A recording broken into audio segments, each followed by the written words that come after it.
Hey there, welcome to Board Game Hot Takes, the podcast where we give our immediate reactions to the hottest board games just minutes after playing them. My name's Tim. And this is Chris. This is Adam.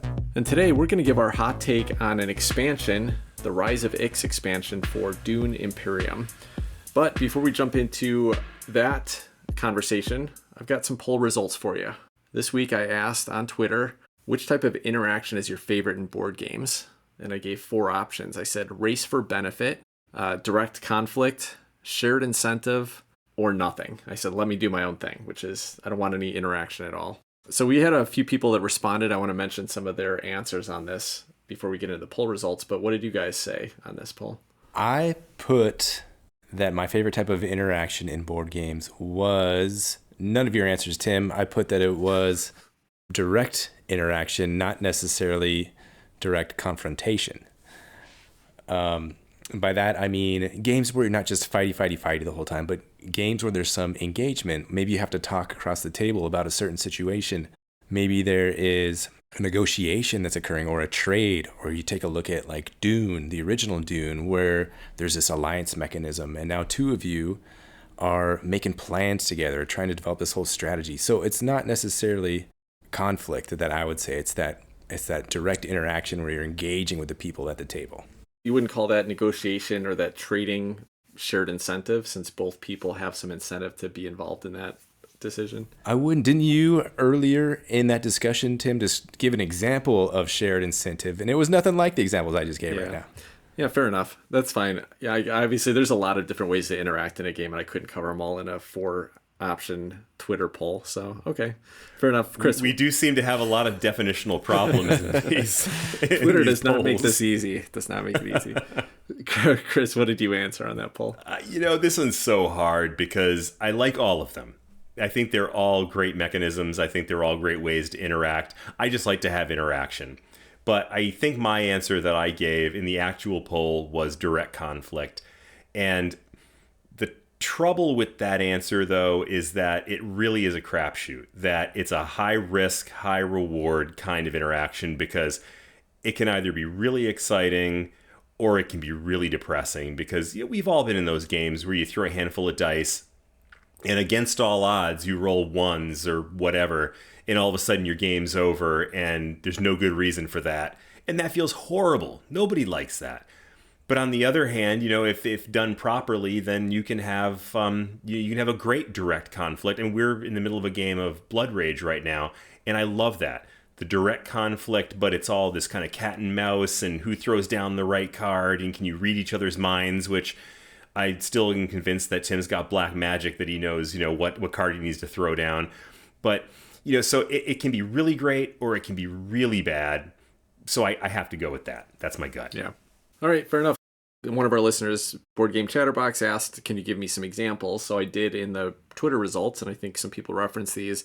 I said race for benefit would be things like worker placement blocking, drafting from a central pool, moving up a track to achieve a benefit first. So I'll have opportunities to just be like, not necessarily taking something from somebody else, but just trying to beat them to it or do it in the right order. I said shared incentive. Brass Birmingham's a great example. I build a route, then you can use it also. I get some benefit when you do. Lords of Waterdeep with the buildings that you build, that's another example of a shared incentive. I said direct conflict, or take that, would be like I target you and remove something. That'd be a game like Magic the Gathering, where you literally kill a creature on the other side of the board, or in a Troops on the Map game, where you go in and move into a space and get in a conflict, you wipe them out. So lots of those types of things. Adam identified obviously a completely new version. Now, when I answered the poll, I was thinking of some of the cool interactions we had with like Brass Birmingham lately. And so I actually answered the shared incentive, because I think it leads to some really interesting opportunities to do stuff that other people have to interact with.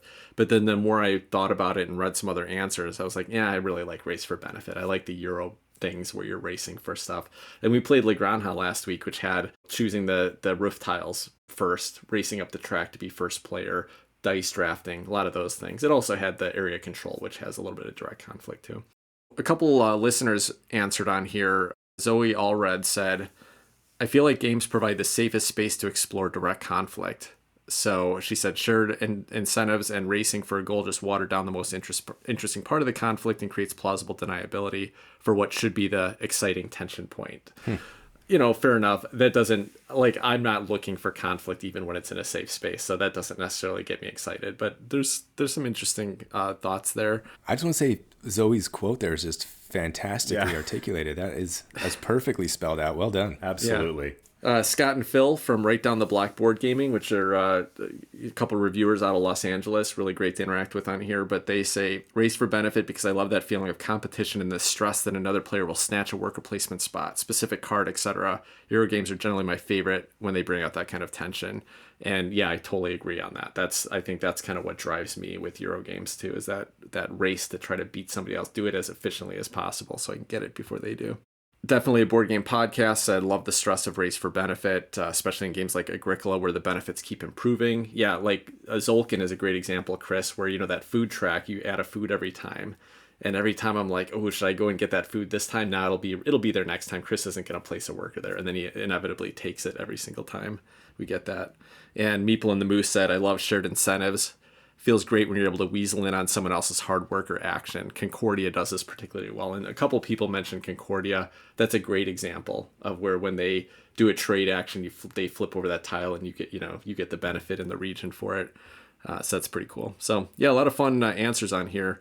If you don't follow us on Twitter, you should go check out that poll question because there was some pretty good conversation on that one. Any other thoughts on interaction? The more I think about it, the more the reason I really enjoy that direct confrontation or interaction is you get a more direct look into someone's insights when they're playing a game and maybe how they're thinking and what exactly they're going for. And it's not kind of disguised through these layers of race for this space and block this to block that. You get, a direct interaction with the player across from you as to what they might be thinking and the kind of person they are and how they live their life. And I don't know, maybe not that far, but just some more insights. And I think that's what I enjoy about the direct confrontation. Yeah. Well, I've got a question about the direct confrontation. And so here we are, public podcast. We're in a safe space. So I have a question for you guys, and I'll answer it too. But when you're playing a game that is filled with direct conflict, generally a meeples on a map kind of game, do you get angry if you lose a big battle? Yeah, I do have bad feelings sometimes. And I also feel bad sometimes when I clearly really impacted somebody else's game. So I would say that's probably part of why I don't love those games, is that I wouldn't say get angry necessarily, but I definitely, sometimes it makes me unhappy. It takes away some of the joy. It depends a little bit on my mindset too. Some days I can go into it and be like, you know what, I just got to go sit down here, have fun, and not stress about it, and cheer for everybody at the table, even if it's me losing.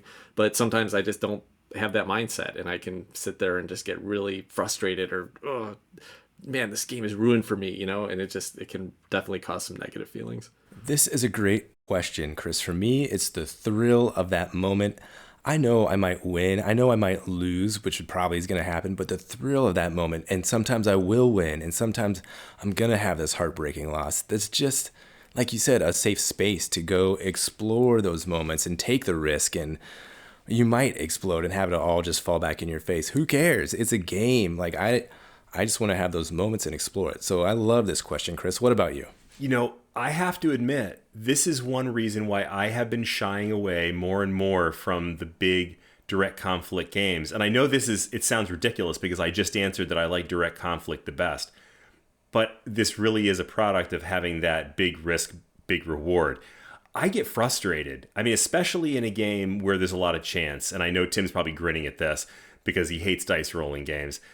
But I'm thinking of probably the best example of this. We've played a few times Cthulhu Wars, where you're just rolling these huge handfuls of dice and you can stack the odds in your favor, but in the end, it's all going to come down to what you roll on those dice.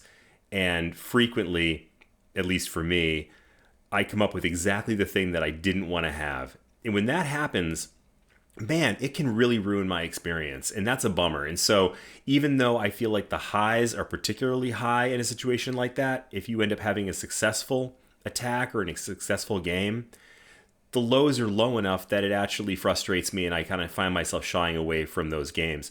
Now, interestingly, I contrast that with a game like Blood Rage, where I think I'm much more accepting of having someone legitimately outplay me than I am of someone winning because they rolled a bunch of good dice. I mean, we played a game, you alluded to it last week, Adam, where we played against Tim. Like every turn, he was playing just the right card, and I'm going to assume that there is some brilliance going on there. But that I have to grudgingly say, man, that was well done. Whereas if I throw a handful of dice and I roll all ones, it just burns me. It really bothers me. Yeah, that makes sense, Chris. I had a moment in Eclipse Second Dawn for the Galaxy on our last play of that where it felt like that, where, I was evenly placed. We should have had a tough conflict and could have come off either way, but instead you rolled all big numbers and I rolled all blank faces in that game. And that was just it's so annoying when that happens. Adam, we had a game today where you kind of maybe raised a little bit of salty language in Blood Rage, where we're in the middle and you've got like 7 power, and I had one little warrior in there, 1 power, and I was like, why did I even go in here? I just wasted that guy.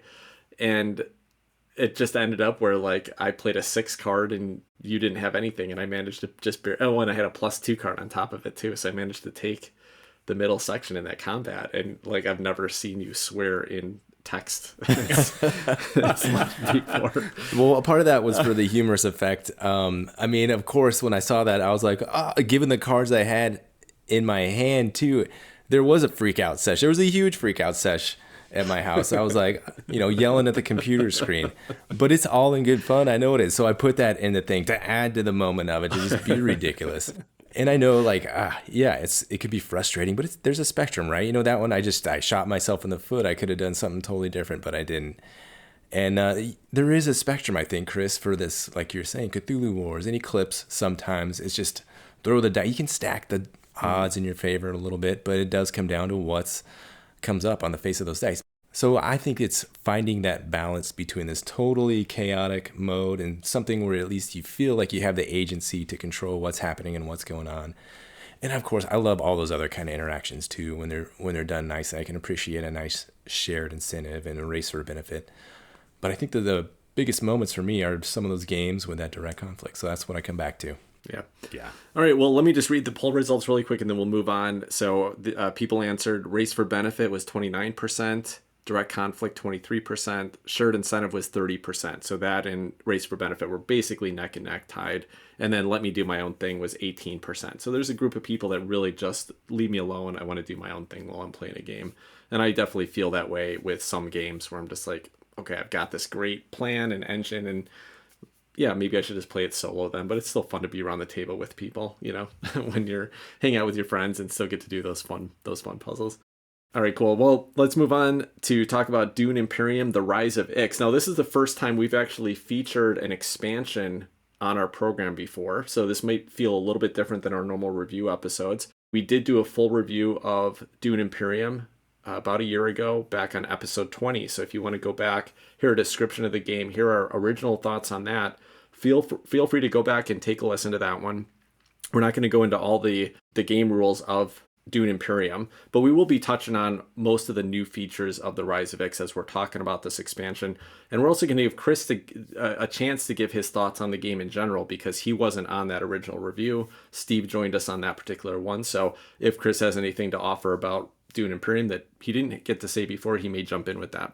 Let's go ahead and jump into the gameplay and mechanisms and the Rise of Ix expansion, and let's talk about that. Chris, why don't you start out? This is like your third play of Dune Imperium. Give us your quick thoughts on the game in general. Well, my overall impression of this game is that I absolutely love it, which is kind of strange considering the fact that I have completely not figured this one out yet, and I lose dramatically every time. So it's actually kind of embarrassing how bad I lose at this game. But at the same time, I really enjoy it. I think it's a great IP. I think it's really interesting the way that they adapted the movie and the visuals and the production and all that, which we'll get into later. But the way that it was adapted to the board game, I think, is terrific. I think that the combination of worker placement with a minimal level of low intensity conflict is really attractive, which is actually an interesting tie-in to what we were just talking about. The conflict in Dune Imperium is actually really nice because it's very it's very clear and there's no dice involved, and there may be somebody who throws down a card that creates something surprising, like an ambush or what have you, that adds some more swords to their attack. But you generally know how the combat is going to go based on the addition of the troops over time. And so there's no big surprises there generally. And I think that's really nice. But beyond that, just the variety of choices that you have, the options are all interesting. The paths to victory are, I think, very many. I haven't actually found any of them yet, but they're there.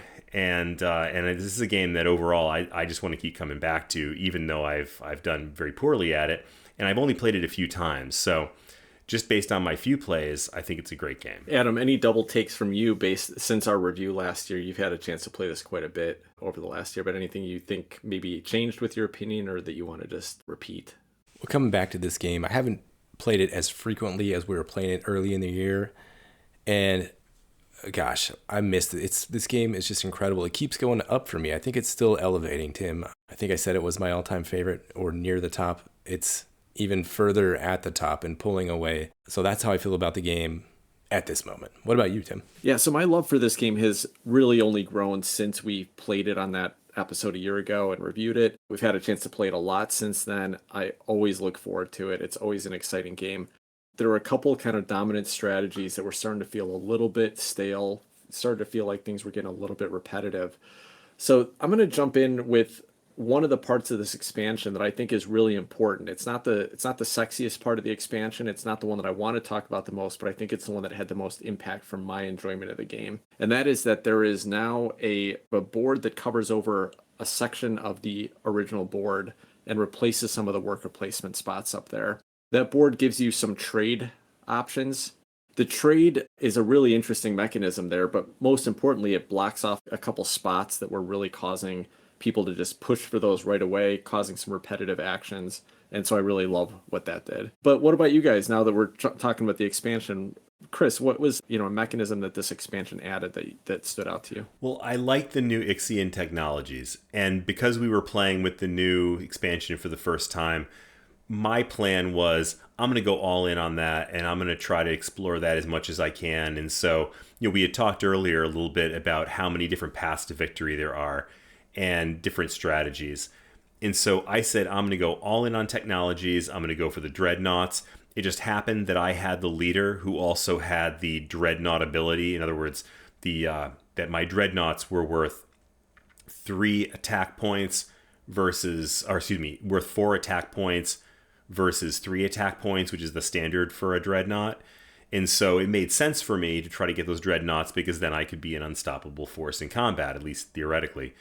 And so I really went in big on those technologies. And that was the other thing about my leader, is that he also had the ability with the signet ring to do a technology. And so I really focused on that. And I can definitely see where that would have been an effective strategy. And it was interesting because it gave me something entirely different to do than what you guys were doing, who might have been focusing on alliances or focusing on heavy spice trade or something like that. I was doing something that felt very much my own in this game. And it didn't win the game for me, but it really felt like something that if I knew how to exploit it better, that I could have really made something out of. I think the technologies is one of the most interesting thing about this, because basically it gives people the opportunity to purchase game-changing abilities, kind of really parts of their engine that they can build up, which doesn't exist in the original Dune. There is engine building there. Obviously, your deck is the main thing, but to get an ongoing ability isn't something that you really had the opportunity to get in Dune Imperium to start with. So that was fantastic. Only 3 available at the start of the game, and as you purchase them, new ones come up, and it really changes up what people are going to do, what you can combo with your deck, what you can combo with your player power. Really adds a lot of variability to the game. Yeah, just overall, this adds a lot more ways to kind of synergize different aspects, different spots on the worker board, different leader powers with this spot over here, with this card over here. It gives you a few more of those kind of comboing up, kind of building a team or designing a team around a specific strategy or a couple different things that feed off each other, which I don't think were there as much in just the base game. So that's kind of what I see with this expansion. Chris, I see you nodding your head. What do you think of that kind of perception of the expansion here? Yeah, I feel like in the original game, there were all variations on the same strategy. I feel like the expansion creates a new universe of strategies that you can undertake. Not sure if that's an accurate way of saying it, but that's the way it felt to me. It felt like to me like we were choosing sort of, it was almost a choose your own adventure. You know, which version of this game do I want to play? And I thought that was really interesting. Yeah, no, aside from some of the new mechanisms that we've started to talk about, one of the things that I like in a good expansion is that it just added more stuff, more of the same things that the game does by more variety in the card deck. You know, the what's the main cards called in this game? The Imperium Imperium cards. deck or The Imperium Imperium wheel? cards, yeah. Yeah. So like a ton of new Imperium cards. We get to see a huge variety of those come up in this game.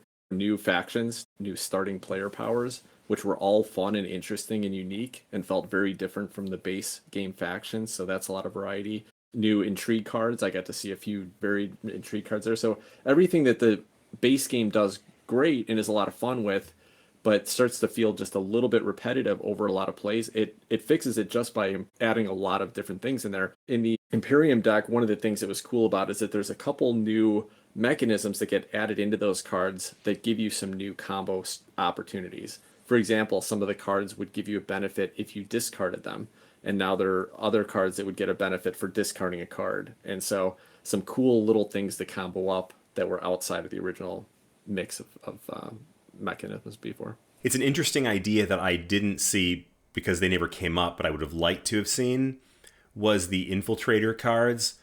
And those were cards where you could, when you played the card, it gave you the opportunity to place your character, your worker, on the same spot that somebody else had already occupied, which strikes me as pretty powerful, and that would be very interesting to use.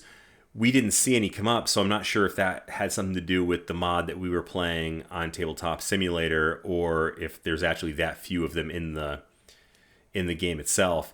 But I thought that was something very interesting, and I would have liked to have seen more of it. Now, what do you guys think about that freighter? That what is it? The Chome board? Is that what it was? Where basically there's like these spaces that you can take a freighter movement, and so the freighter movement would let you move up this track that had increasing benefits, but you had to take your freighter off and put it back at the bottom of the track to actually get all of the benefits that you'd reached. I felt like it was a nice twist. It seemed like a pretty hot spot in our game. Every time I looked up there, somebody was already in that spot, so I didn't have a chance to go there much. But that mechanism seems like a nice alternate to what was available before, which wasn't much. Trade spice into Solari. And so I like that kind of cascade mechanism. You can build up, you could kind of knock it down and get all this stuff along the way. And the way you could, if you could get that 2-spot one, like you got, Tim, you could go up to the top and then use it to draw it back down, which was super powerful and cool to see. So I'm still kind of flip-flopping it in my mind if I thought it adds that much. I think it does. I'm still just processing it a little bit. What about you, Chris? What do you think? Yeah, I totally get what you mean, Adam. And I think part of your ambivalence there probably had to do with the fact that nobody really exploited that track until the very end of the game when Tim had already, beat us by like twice the number of points we had, and then did it, I don't know, just to rub it in or whatever. But, there were these incredibly strong powers that came from that track that nobody really used. And just to clarify, that as you move up this track, and there were 3 spaces with increasingly powerful benefits, and when you moved, you could either move up the track or you could bring your guy back. And if you got up to the top, you got all 3 benefits from the lower tracks, and there was quite a bit that you could gain out of that. I mean, that'd be a very powerful turn if you were to do that. I think the farthest up any of us got was the 2nd tier, maybe. And then Tim proceeded to the 3rd after he'd already beat us.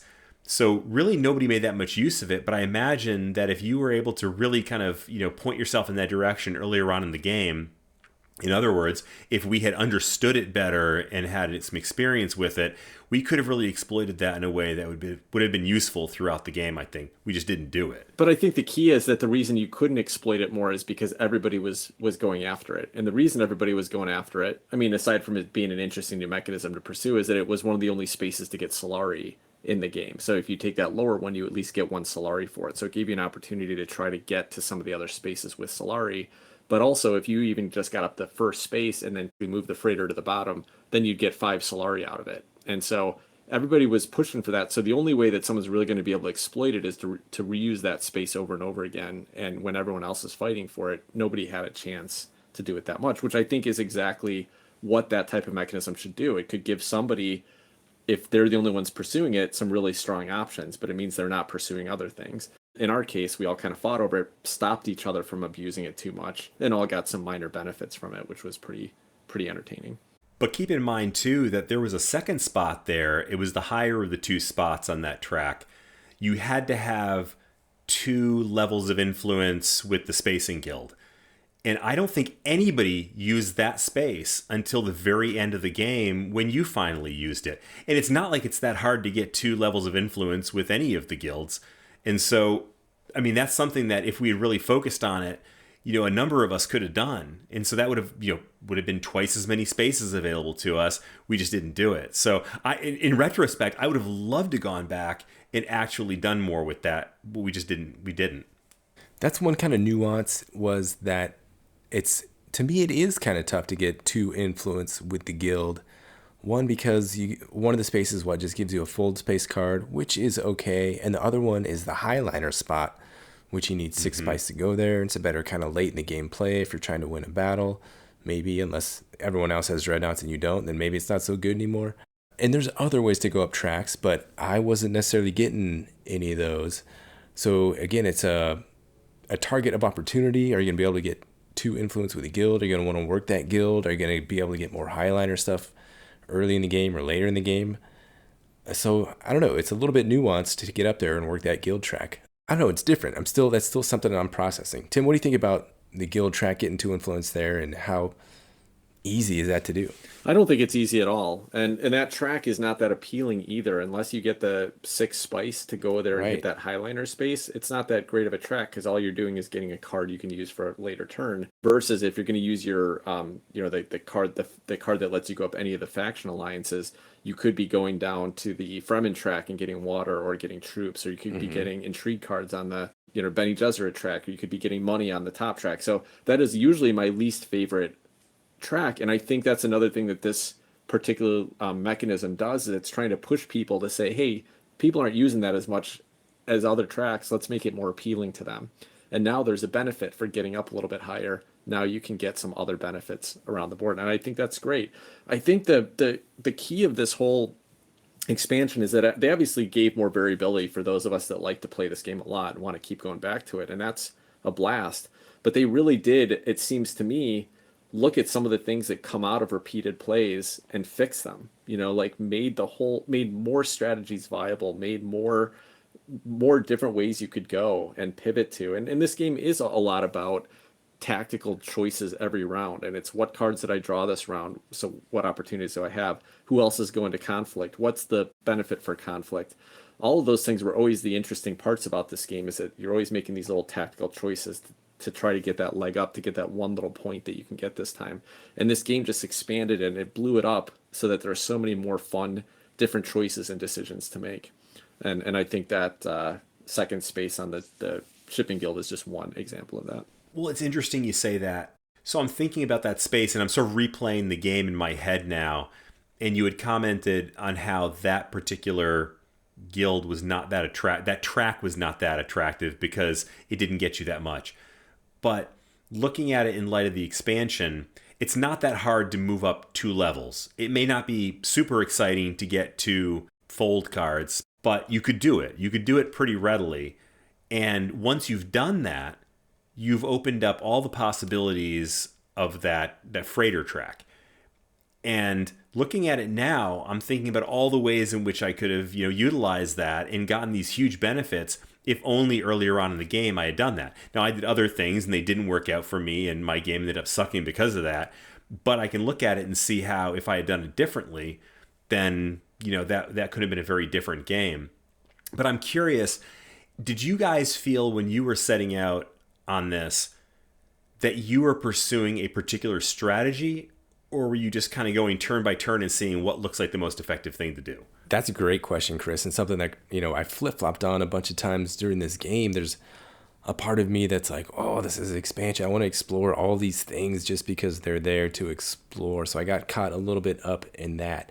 And I did have a few moments of, well, if I work this Emperor track and the Bene Gesserit track, how can those work together? Well, not too well. Maybe I'll try to switch. I did think of trying to go to the guild, getting that second spot earlier in the game, and I had the opportunity. And it was just too boring to me. I couldn't do it. I couldn't suffer that moment of boringness to have all these advantages later on. I think that was one thing about the expansion, which right now seems a little bit tough, but I think it overall and long term, it's a fantastic thing. There's so much there to explore, so many new strategies to kind of pursue that I was a bit overwhelmed this time. But does the base game, lose its focus a little bit? Maybe. But I think the advantages are there and what this game brings to it in a long-term sense. What about you, Tim? You have thoughts on any of my thoughts? Well, first, to answer Chris's question, if I had a specific strategy I was going for, I 100% did. And I had a few that I was kind of looking at over the course of the game. But one of the tech cards that I picked up, and I had a choice on like the second round, I think, to pick up a tech card. And I almost picked up the one that would give me a water, and then would give me more water if I won conflicts. But the other one that was available was one that gave you an endgame point if you got to the third space on all 4 tracks, the alliance tracks. And so my goal for the rest of the game was to pick up any cards that would let me take alliance spaces and move up those tracks just to take advantage of that one stupid little point, which I didn't even end up using because I think I only made it to, when I ended the game, I had enough points and it didn't matter, but I didn't get to the third space on one of the tracks. So I did have a goal I was driving towards, and it helped me with other areas. And at one point I picked up a card specifically because it would give me an alliance track symbol on it, but that thing also gave me a different goal that said, hey, if you reveal this card, you can trade in 6 Solari for a point. And I got to use that one time, so it kind of motivated me to build up some Solari to build that thing. So I think that's what this game always is, though. It's little, hey, there's a couple points available in conflict. I'm going to do what I can this round to go after them. There's a card in my deck that's going to let me take advantage of this thing. I'm going to go after it this time. I always find that in this game, and I just think that the expansion expanded the possibilities of what those little goals could be and where you could go with them. So, yeah, I think if you open your eyes and you're not a sucker, then opportunities. So what about you, Chris? I'm guessing it was difficult for you to latch onto a strategy, and probably even more difficult to ignore all the stuff coming out of Tim's mouth right now. Yeah, he is a bit of a jack turkey. My problem is I latched on to a strategy and just wasn't very good at it. But there was a clear path laid out in front of me that someone who is better at this game could have actually taken advantage of. And in retrospect, I think that's one of the fascinating things about this expansion for this game, is that it does create what appear to me to be more like clear paths. So, like I mentioned before, my leader was someone who had the ability to take technologies with the Signet Ring and had more power in the dreadnoughts. Looking at it now, I probably wasn't aggressive enough with my dreadnoughts, because dreadnoughts are great because, for one, they're used like troops, but they have the power of 3 troops, power of 4 troops if you're using my character. They don't go away after you fight with them. They just go back to your garrison. I mean, that's huge. So if you have 2 dreadnoughts out there with my character, you have 8 combat points every combat, even before you put a single ground troop out there. And so there's a clear strategy associated with that. And it was like, I think 4 rounds before I even got into my first conflict, because I was trying to do this and that and play around the edges and do all these various things without really focusing on getting my 2 dreadnoughts out there in the battles, able to use them every time. That would have been epic if I had been able to do that, but I didn't. And next time, if I had that same character, I probably would try to do that. But I think there's more of that in the expansion than there was in the original game, where it felt more like you were sort of battling for the same things. Here you could kind of go off in your own different direction and try to do something a little bit unique to what everybody else was doing. And I think that actually added a lot to the game. Yeah. So there's one little thing I'm going to say about the expansion I think is just a little bit of a ding on it, and that is that it is a scenario where there are some minor language rules in the core rule book that are replaced with the new expansion. And I don't love that because it means that, getting back into the game 6 months from now, you want to check up on the rules. It's not going to match up perfectly. This is pretty minor. It's like where the term troops versus units has some impact based on how you deploy things and how they're used. Pretty minor, but that was one minor niggle I had, I think. Other than that, I have to say that I read the rules. I kind of learned what the mechanisms were in this, and I was like, I don't know if I want to add this to the game. I feel like it might dilute some of the core feelings, the excitement of the game. I was completely wrong.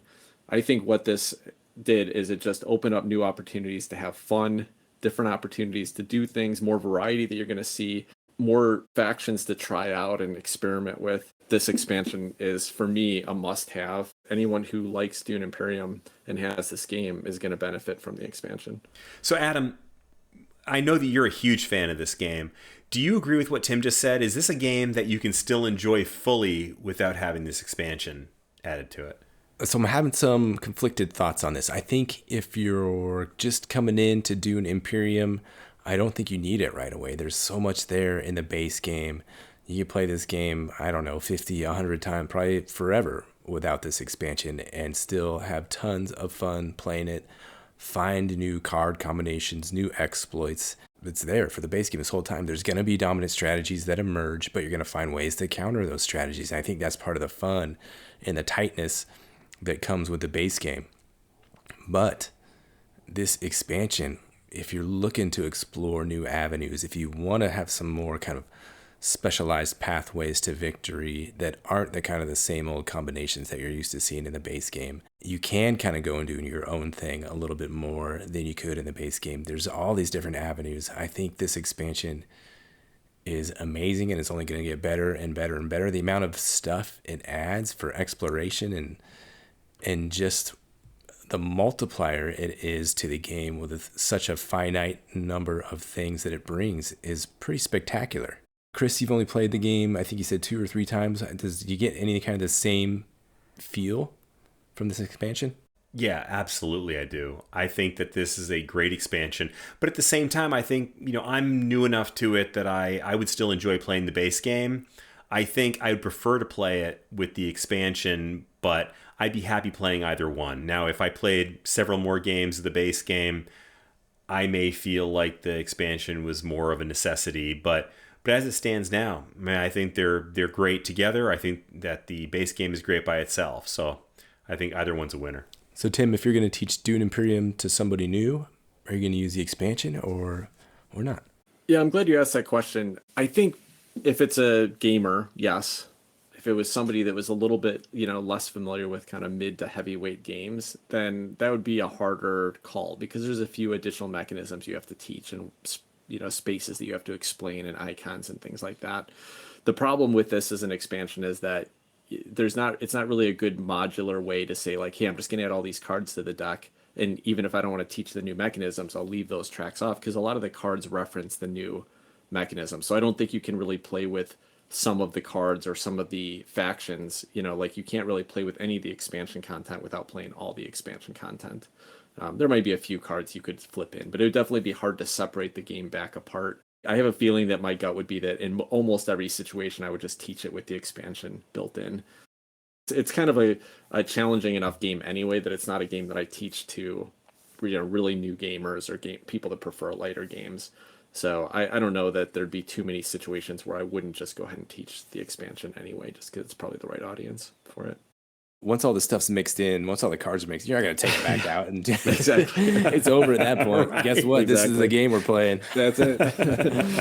All right, well, let's really quickly touch on the production. The theme didn't change here. The artwork is pretty much the same style as the original game. So I have just one point on the production I want to mention, and that is the little dreadnought tokens are pretty boring. That is, I think, the only thing that I would say is, that's supposed to be this big, massive ship, and ends up as being this little wooden ship meeple.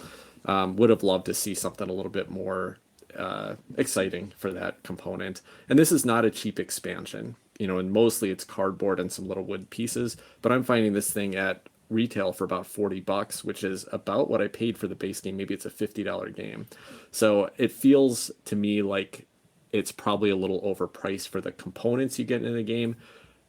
it's worth it still. It's such great content. That would be my only complaint and really my only thought on the production here. What about you guys? So you said that the theme didn't change much at all. So that brings up in my mind a question for both of you guys after having seen the new movie. I think neither of you were overly familiar with the movie and the IP.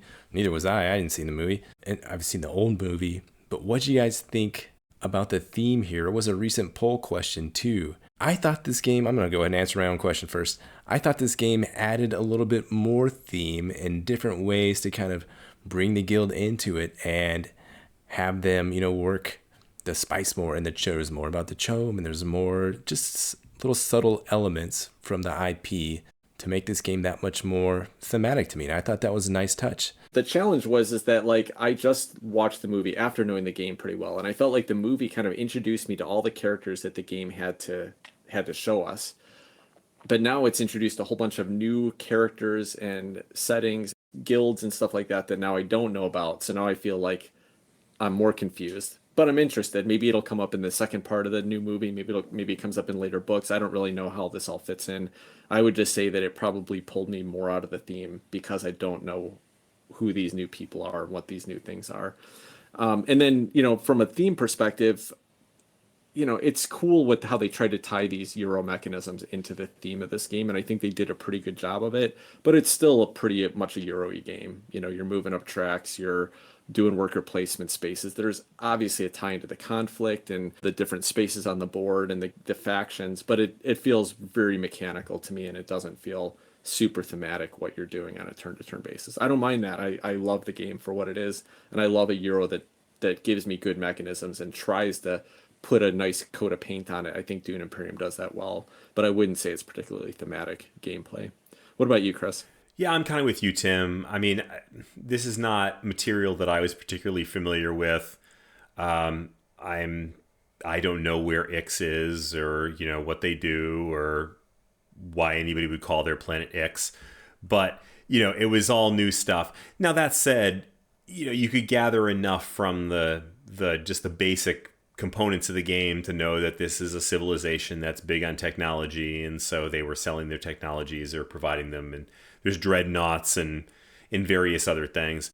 So I don't think it hurt a lot. I don't think it added a ton for someone who's not familiar with the IP. And I think that's really one of the keys here, is that as someone who's not that familiar with the IP, I was able to enjoy it and appreciate it. But I think that if someone was really familiar with the books, it may have been even more meaningful, as with so many IPs. So I guess the bottom line is, I don't think it hurts anything, and it probably does help something and makes it even more exciting if you're a fan of the books. I agree with something Tim touched on, that it is in general very difficult to put a theme on Euro mechanisms. Okay, we're going to trade this for this and this. But somehow this game does it exceptionally well, I feel like. It gives you these little things and a character where you can see like, oh yeah, I can see why this character would up their alliance with the Bene Gesserit and then give you a card and then let you scrap another card. That totally and give you an entry card because they're kind of trying to plot the future. The effort that this game does put into fitting each card into a theme, I think is really there, and you can really tell they tried hard to make something that you could at least, they would push you in the direction of a theme. The Shai-Hulud card, for instance, it's the sandworm that the Fremen have sort of tamed, and they use that as helpers when they go and fight. They ride these things in, these giant sandworms. So I forget what it let you, but it added a bunch of combat to the combat system if you used it in a reveal turn, or it let you destroy a couple of troops, like it was eating these other troops and turning that into swords. It just let you do some very neat things that you could see what it did and be like, oh yeah, I totally see how that fits in with the whole theme of the game. So I thought that was just a very nice touch that they did here. I think the quote of the night was when Tim said, they eat cards and poop out troops. Maybe they're inspiring the Fremen to fight by their side, so it's Fremen troops coming to their side, something like that. Oh, maybe. All right. Well, any with this expansion, any exceptional moments or standout moments for you guys tonight? I'm gonna just jump on this one really quickly. I somehow won the game. I hit 10 points when I think everybody else was not higher than 5. Maybe somebody got to 6. It was a pretty exciting win for me tonight. but I felt like I really pushed at it. Like I really had this strategy and I pursued it and I let you guys kind of go after each other in the conflict and I made it all pull together. So that was really exciting for me. And part of what drove that is the first couple rounds where there was a point in each of the first two conflicts available. I basically, you guys gave them to me. Like you didn't even try for them. I got a couple troops in there and just managed to hold on to them and nobody cared. So those 2 points were the only ones I got in conflict, and I just stayed out of the conflicts after that, and then got the other 8 points I needed to. So it was, for me, it was just really fun to have this strategy in mind and have these goals and have it all come together. So I love that. What about you, Chris? Any moments that stood out to you? Sadly, the big moment for me, other than, looking up and seeing that you had 10, 12, 15 points, whatever, when I had like 3, was the point where I actually did manage to start putting together my strategy. And it was the stuff that I talked about before, where I was able to get both of my dreadnoughts out there with a leader who gave more power to dreadnoughts. So essentially, every battle, I would have had the opportunity to put out 8 power even before you added any troops. And I had big plans for that. I thought we had like 3 or 4 rounds left to go, and I was going to go in there and I was going to dominate every single battle. And in reality, even though I didn't in this game because I did it too late, I can see now how I could have done that. That if I had focused a little bit earlier on getting my dreadnoughts out there, getting my technologies moving, I could have dominated in the battle, and I didn't, and that's a lesson learned, but I can see that strategy, and the point where that became clear to me in the game was like a light bulb going off, and that was actually, it was a great moment, even though I wasn't able to really capitalize on it. But Adam, what about you? I didn't have any up or down moments in this game because before I knew it, this game was over. My goodness, Tim won this game in a matter of minutes. I kept looking up, okay, Tim got a couple of points. One of us will do something to catch him and rein him in. It's not going to be over yet. All of a sudden, Tim's up at like 6 points. All of a sudden, he's up at 8 points. All of a sudden, he plays a card and 6 rounds into it, he's at 10 points. This game's already over just as I'm starting to get any kind of decent deck going and starting to get some kind of combinations that are working for me. Man, Tim just blazed through us. Well done. I don't know how you did it. It was over before it started. Nice job, Tim. That was fun watching you. I was kind of wondering whether this was a result of the expansion maybe being swingier, maybe the fact that you can kind of put together some of these strategies, that if you get the right combos together. But I was thinking back, like the technology card I bought, I didn't end up getting anything for it because it did bump me up on a track, I guess, when I first bought it, but I didn't get the end game point for it. I did get some benefits on the shipping to the freighter track, but as you guys mentioned, I didn't get those until the end of the game when I didn't actually need them. They didn't result in a point for me. So most of what I ended up pulling off here was getting a couple early points from conflict, which you could have done in the base game. I got a point from the guy that I could spend 6 Solari for, which was a base game card. I got the card that let me move once up all the tracks when I bought it, which was a base game card. Almost everything I did was from the base game strategy. So I don't think this was a result of just the expansion being swinging. I think I had a really solid game, a little lucky. Maybe my faction guy who let me get some early 3 skill point cards for free. Maybe that helped me kind of run my engine a little bit faster or something like that. But I don't think, at least in this first play, that the expansion itself resulted in the way the game played out in a negative way. That's my first take on it anyway. All right, well, would you guys request to play Dune Imperium with the Rise of It? Yeah, absolutely. And with a vengeance, because I really want to go back and I want to master this game now. There's enough opportunity out there that I really want to dig into it, and I want to explore it. And I think I want to explore it with the expansion. I would do either. I would play the base game, or I would play the expansion. But I think I'd really like to get into the expansion more because I think it added a dimension that's missing a little bit from the base game, which doesn't mean the base game isn't worth it on its own, but I think this really adds something, and I'd really like to dig into that some more. What about you, Adam? Yeah, I agree, Chris. I do love the base game for its, I know what's there, and I know different avenues that I'm comfortable with, but this expansion just adds so much, and I want to explore it. There's a lot that I don't understand, and I have that drive to understand. how the cards are going to interact, how the different tracks are going to interact, what different areas of the board are going to give me now. It's not totally clear to me now, and I want to explore all that. I want to find all those opportunities, and I just want to keep playing this game. Tim, what about you? What are your thoughts about the expansion? Yeah, I've loved Dune Imperium since the first time we played it.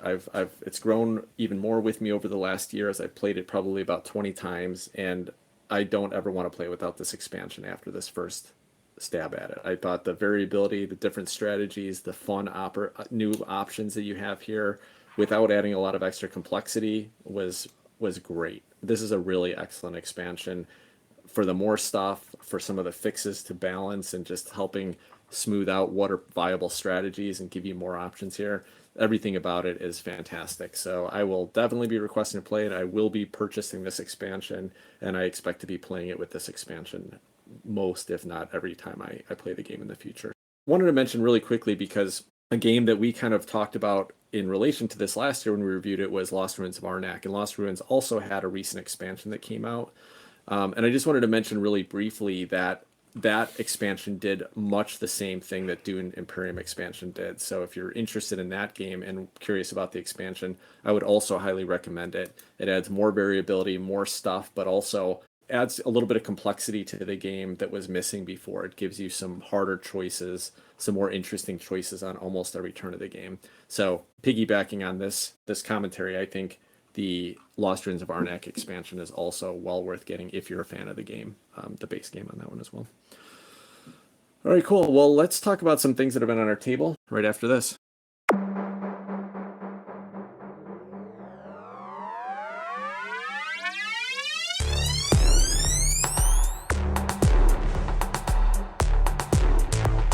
All right, welcome back. So I'll just jump in here with one thing that that I wanted to talk about. Now, there's two games that I've been playing recently that I really have some thoughts on, and I didn't know which one to talk about, so I put a poll out on Twitter tonight and asked whether I should talk about It's a Wonderful Kingdom or if I should talk about Cryo. The results of that came in at exactly 50-50 right before we started recording tonight. So is there one of those two games that one of you would like to hear about tonight? I never heard of either of them. I'd like to hear about Cryo, because you played it the one time, and I think you were kind of lukewarm on it. So I wouldn't mind hearing your follow-up on Cryo. Yeah, sounds good. So Cryo is a game that came out in 2021 from Luke Laurie was a designer. There's a co-designer on that as well, put out by Z-Man Games. And this is a game with a very interesting theme. The idea being that you are all on a colony ship that crashed. It broke apart, maybe due to sabotage.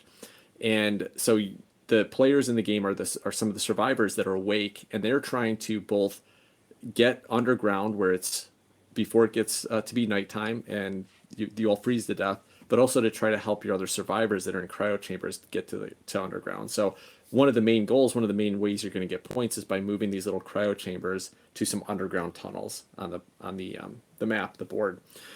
But this is all done with a very, very straightforward, simple worker placement mechanism. You have 3 drone workers. You never get more than that.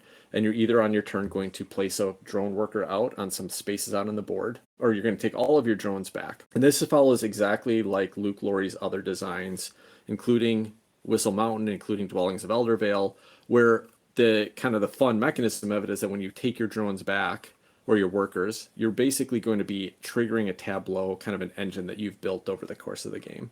There's a couple different ways you're going to do that. There are multi-use cards that feel like they came right out of La Granja, and that you can either play it as a ongoing ability, you can play it ship that allows you to carry your cryo chambers down underground, kind of like the wheelbarrows in La Granja, or you can play it as you can discard it for some resources. So basically there are these cards that allow you to activate some of these opportunities and build up your engine. The other thing that's going to happen is whenever you place one of your workers out on a space that gives you resources, it's a little stack of tiles, kind of like Dwellings of Eldervale.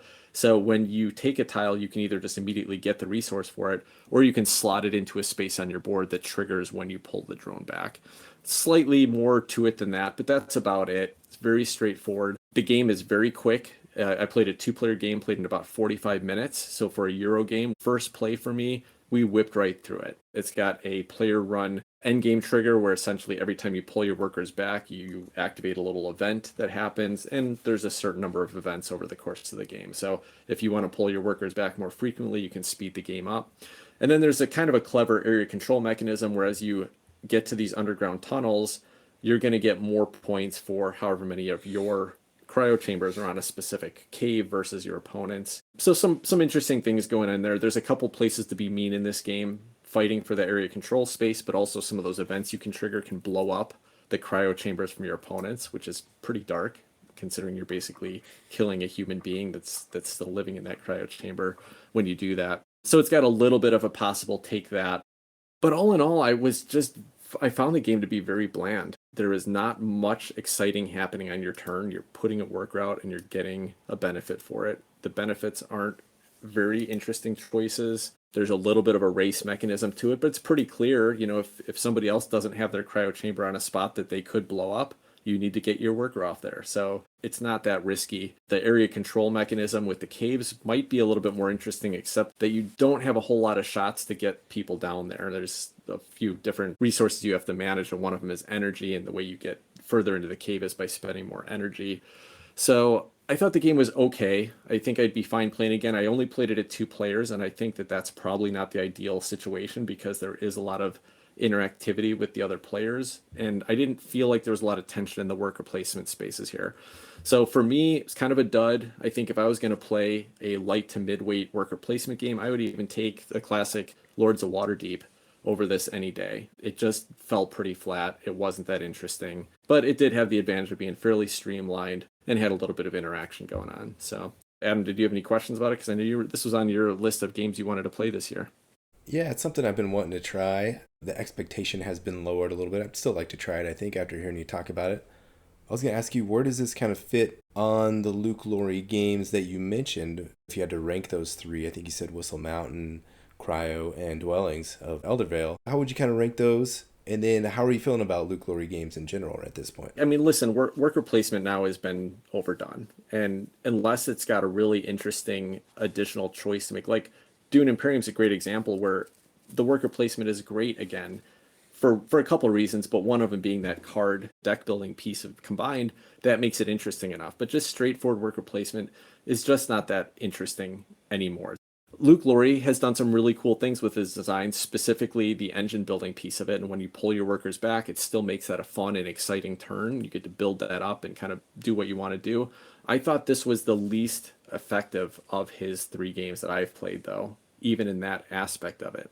It was fine. This was the most streamlined of the 3 games by far, and so it has that going for it.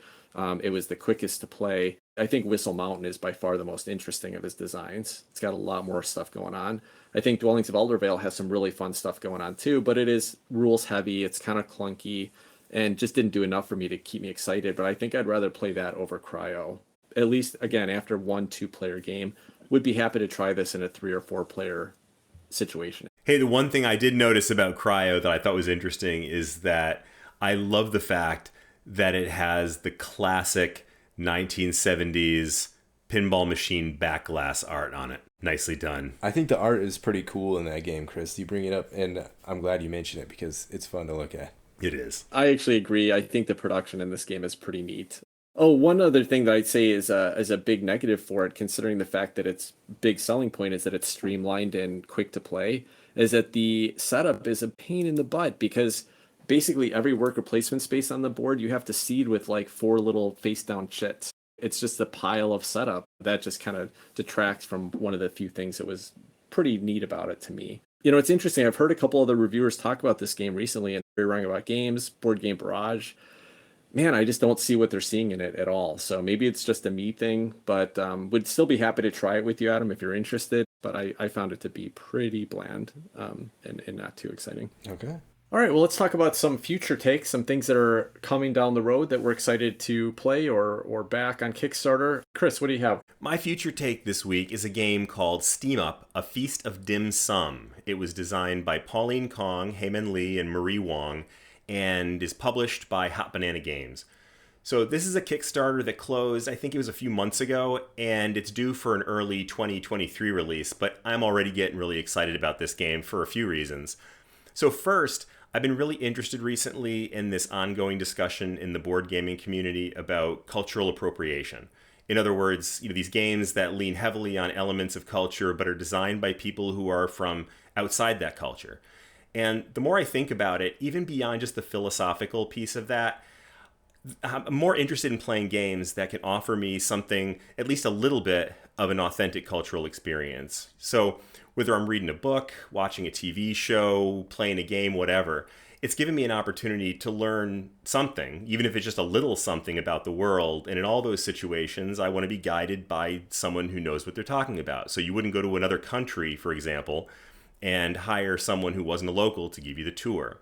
So that's kind of how I've been feeling about these things. And that brings me to Steam Up. Steam Up is the work of designers who are clearly very eager to share a beloved element of their culture, and I think that's amazing. And it's what first caught my eye about the game.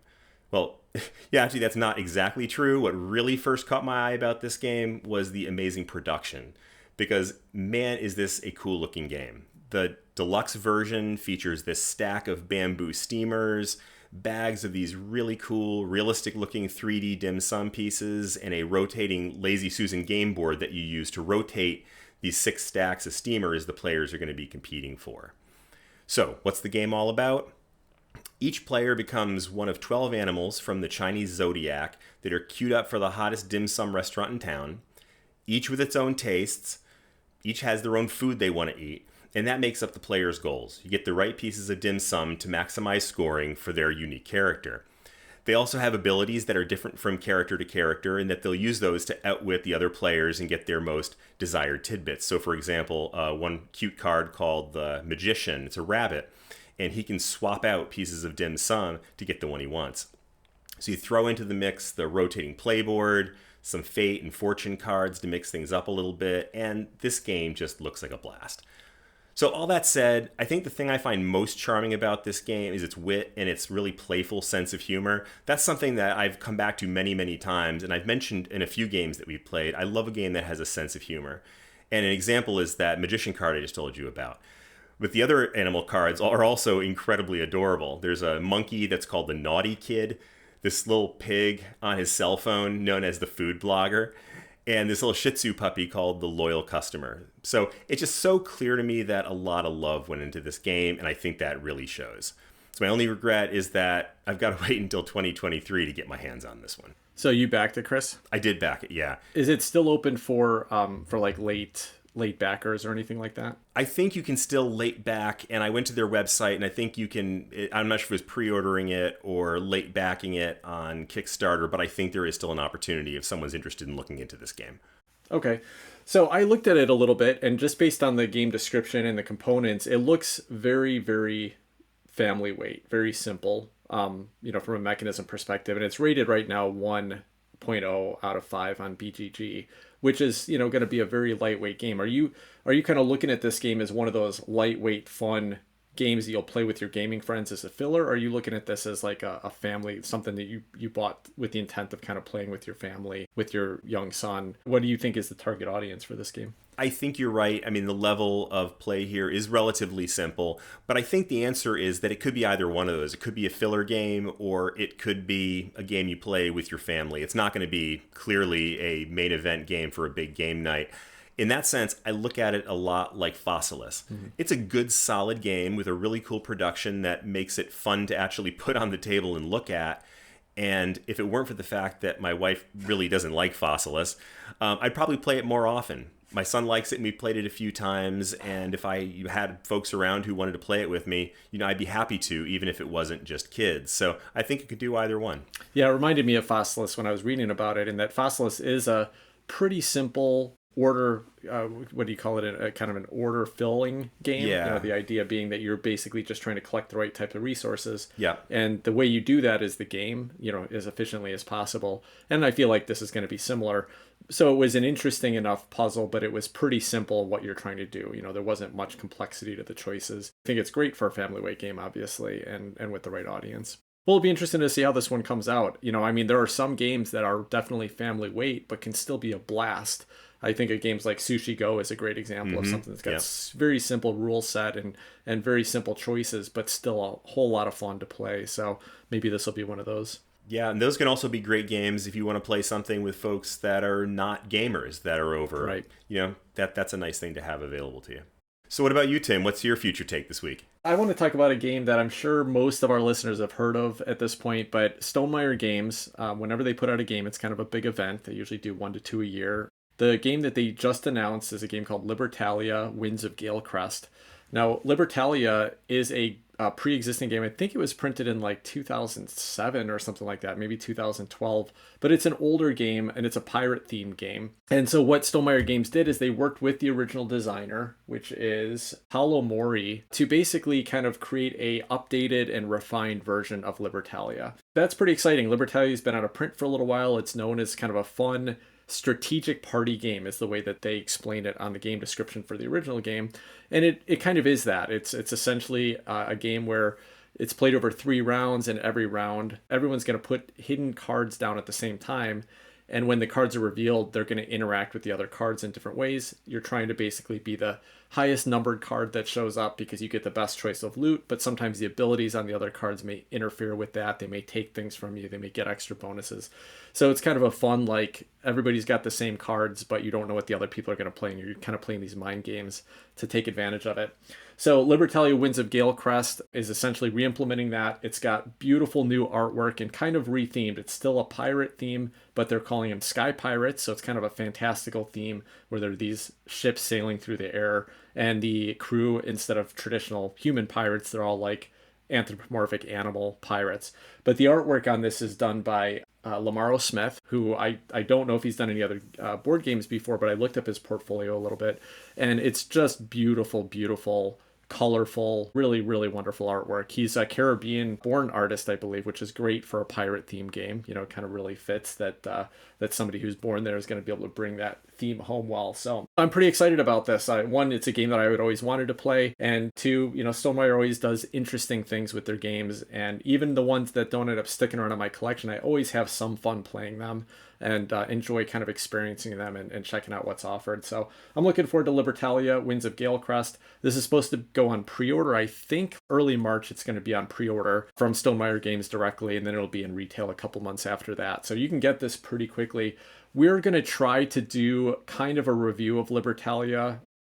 Sometimes Stonemaier puts out their games on Tabletopia right before they do the pre-orders. If they do, we're going to play it on Tabletopia and we'll release a full episode about it. If they don't, we're going to play the original Libertalia and review that for you. And then we'll talk about Winds of Galecrest and what's been announced and what the changes are, and just kind of talk about what we think of the original game and what we think of how the new changes and updates are going to impact the new game. So to give you our thoughts on that. So you can expect that episode in a couple weeks, but yeah, looking forward to this game a lot. It looks like a lot of fun to me. So I think after we get a chance to play and review it, I'll decide if I'm actually going to be one of those ones pre-ordering it. And talk about a game that deserves an update. I mean, this thing was in drastic need of a refresh. I've looked at it, and we played one game, and I have to admit that I didn't even read any rules or watch a rules video, so I was just, click and pray. So I can't say much about the gameplay, and I'll save that for the review episode. But man, I will tell you, what a turnoff the visuals were on this thing. Yeah. I just found the art so unappealing that, a game with great mechanisms can survive that. Like Le Granja, which we talked about recently, is a good example. This game ain't no Le Granja, and it has Le Granja level or worse art. Yeah. So man, I'm looking forward to actually seeing this with something cool. And I saw a little bit of the art you mentioned, and it looks really interesting, particularly those anthropomorphic animal pirates, sky pirates. Yeah, totally agreed. I mean, I think that is one of the ugliest games I've ever seen. It has this kind of photorealistic pirate art on each of the cards represents a pirate, and it almost looks like they took a photo of some like idiot doing cosplay in pirate gear. And I think they either did or like used those as artistic representations. It's so ugly. And, the rest of it is just really boring cardboard chits. One of the interesting things about this, though, and this seems to happen every time Stonemaier releases a game, I think because it gets a lot of attention, it's popular, but if you look at the BGG ratings for this game that has not been released yet, right, 50% of the comments in there are rated a 1 because they said it should have stuck with the original pirate art. Oh, come on. Like, how could you look at that game and then say that this is a downgrade?